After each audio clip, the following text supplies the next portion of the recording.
গতবারে আমরা একটা ভুল করেছিলাম। আন্দোলনে অনেকে স্টেক নিয়ে বাংলাদেশের জনগণের উপরে চাঁদাবাজির মহাসাম্রাজ্য চালিয়েছিল, সন্ত্রাস চালিয়েছিল, দুর্নীতি চালিয়েছিল। এবারের আন্দোলনে আমরা বলবো, যারা চাঁদাবাজি করেন, সন্ত্রাসী করেন, দুর্নীতি করেন, আল্লাহর রাস্তে আপনারা দূরে থাকবেন। আন্দোলনের দোহাই দিয়ে আপনাদেরকে আমরা চাঁদাবাজির গ্রিন কার্ড আর দিতে পারবো না।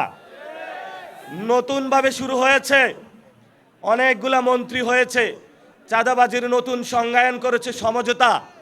তারা আওয়ামী লীগের সাথে সমঝোতা করে, চাঁদাবাজির সাথেও সমঝোতা করে, সন্ত্রাসের সাথেও সমঝোতা করে, দুর্নীতির সাথেও সমঝোতা করে, ভারতের সাথেও সমঝোতা করে, আওয়ামী লীগের সাথেও সমঝোতা করে। এই নব্য সমঝোতাকারীদের আমাদের বয়কট করতে হবে ইনশাআল্লাহ।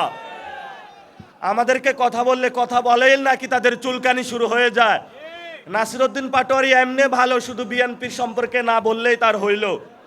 আরে ভাই, আমি বিএনপি নিয়ে বলতে চাই না, আমি চাঁদাবাজদের নিয়ে বলতে চাই, সন্ত্রাস নিয়ে বলতে চাই, দুর্নীতি নিয়ে বলতে চাই।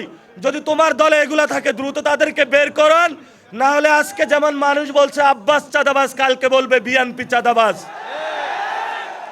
সময় কিন্তু এখন বেশি নাই। অনেকের গা একটু শিউরে উঠে যে আব্বাস চাঁদাবাজ বললে যে একজন ব্যক্তিকে এত অ্যাটাক করা হয়। এটা কোনো ব্যক্তি আব্বাস না, এটা পুরো বাংলাদেশের তাদের চিত্র ফুটে উঠে একটা ব্যক্তির মধ্যে দিয়ে। এই জন্য দ্রুত এগুলা বন্ধ করেন।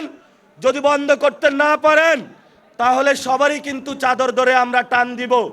যেখানে লেখা আছে চাঁদাবাজ, সন্ত্রাস, দুর্নীতি, সেখানে আমাদের শক্ত লড়াই হবে। আপনারা ঘরের দেওয়ালে, মার্কেটে, বিভিন্ন জায়গায় লিখে রাখবেন, চাঁদাবাজদের বয়কট করুন। এখানে চাঁদাবাজের প্রবেশাধিকার নিষিদ্ধ, সামাজিকভাবে তাদেরকে বয়কট করতে হবে।